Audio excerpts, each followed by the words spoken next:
Buenas, seguidor do canal. Com tantas movimentações que têm acontecido no STF, com a evidência de Alexandre de Moraes, eu vou tentar resgatar aqui o princípio da origem do inquérito das fake news, que eu acredito que é o cerne dos problemas do Brasil.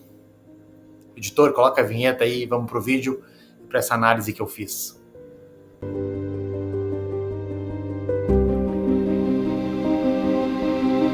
Bom, vamos lá. Por que eu estou trazendo isso? Porque eu acho que é importante falar sobre o inquérito das fake news agora. Porque a gente está vendo que a situação no tribunal, na Suprema Corte Brasileira, está fugindo ao controle. Já deixou de ser uma questão política, já deixou de ser uma questão democrática, isso aí virou uma questão já de completo absurdo. E aí eu acabei fazendo um resgate aqui de um ponto que eu acho que é nevrálgico nessa conversa, nesse vídeo, que é o primeiro ato que a gente teve da Suprema Corte, que passou quase que desapercebido, ou pior, ele foi mal interpretado por nós, pelos senadores, pelos deputados, pela própria imprensa. E hoje, o que acontece hoje começou lá, no que eu acho que foi em 2019, quando o inquérito das fake news é estabelecido. Ele não surge do nada. E ele tampouco é uma resposta à circulação de memes, piadas ou fake news na internet. Ele nasce num contexto institucional muito específico, nesse ano, 2019, muito específico.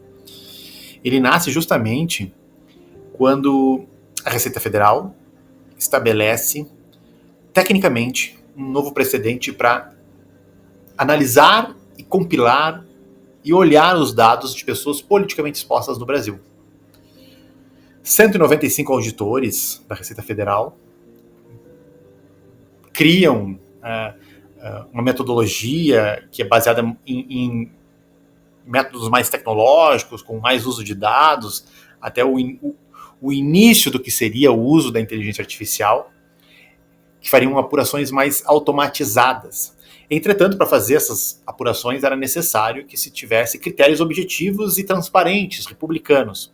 Então, esses 195 auditores se reúnem, criam esses critérios, apresentam eles à alta cúpula da Receita Federal, que os valida, apresentam para o sindicato, né, dos auditores, que também faz uma análise e também valida, e com esses critérios eles começam a rodar os dados das pessoas politicamente expostas do Brasil, buscando ver enriquecimento ilícito, buscando ver corrupção passiva, lavagem de dinheiro, enfim. Não era uma caçada ideológica, era um procedimento técnico. Entretanto, quando esse escrutínio, essa busca encontra duas esposas de dois ministros da Suprema Corte, há uma virada. E 3 movimentos acontecem na nossa República, muito interessantes. Primeiro movimento, que leva a um início de um descalabro do que a gente pode dizer institucional. Isso que eu não sou nem jurista, gente. O primeiro movimento é pouco mais de um mês ali do que esses nomes aparecem. O então presidente da Suprema Corte, Dias Toffoli, abre o inquérito das fake news e escolhe arbitrariamente, deliberadamente, sem sorteio, Alexandre de Moraes como relator.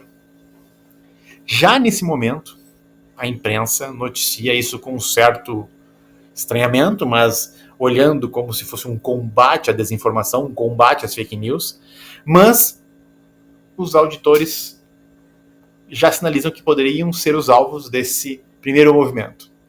O segundo movimento, que é interessante, é que a Suprema Corte se diz perseguida politicamente e passa a dizer que está sofrendo pressão política partidária, ideológica por parte dessa investigação ou desse escrutínio. E diz que os auditores estão a serviço de partidos políticos. E, com isso, passam a investigar os auditores e afastam-os das suas atividades. Em específico, 2 que foram mais contundentes e e se expuseram mais na mídia, e também capitaneavam esses levantamentos de dados e escrutínios de dados. Ou seja, no segundo movimento, eles invertem a lógica e passam a investigar os investigadores. Muito astuto.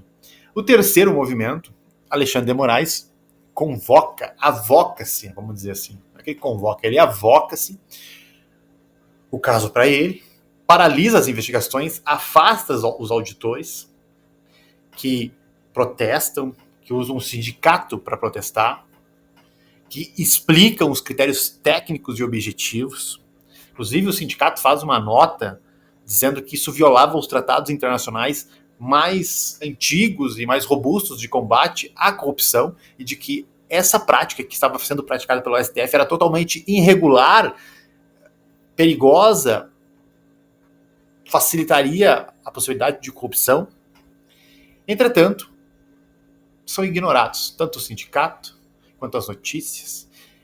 Os políticos pouco se posicionam, então não há uma frente de combate nesse momento, porque se entendia que outras coisas eram importantes. E aí se tem início a esse agigantamento do STF. E aí que eu quero chamar a atenção. Esse é o ponto. Esse é o ponto que foi empurrado para debaixo do tapete. E que é o início, o princípio de tudo. O princípio do que a gente está enxergando hoje.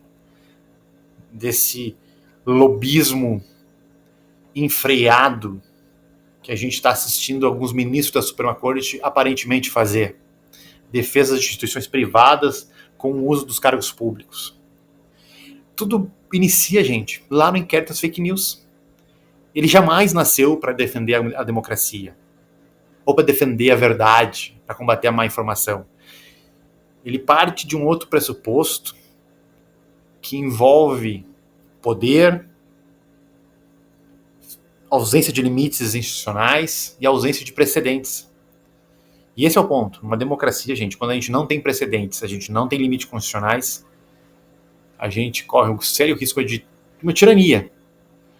Porque as tiranias se formam a partir das intenções dos tiranos e não de precedentes e limites constitucionais. É isso. Um abraço.